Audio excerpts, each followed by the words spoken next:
All right, we've got our Triton 5-liter on-demand hot water heater, Camp Chef.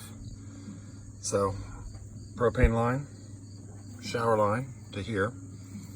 And this is our water hose that runs out here to a barrel. And we got our propane tank in here. This is just a 10x10 canopy on the back of our camper. We just stood up.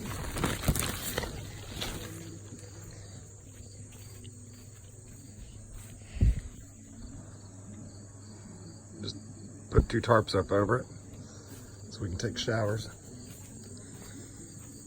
We've got an old 12-volt pump that came out of the camper. Just hooked up our jumper cables to it. Right to the truck. Rain barrel, like a 40-gallon, 35-gallon with a trash bag in it. Hillbilly style. You kick that sucker on and it pumps right now. So that's our shower down here in the country, and it works fantastic for our little getaways.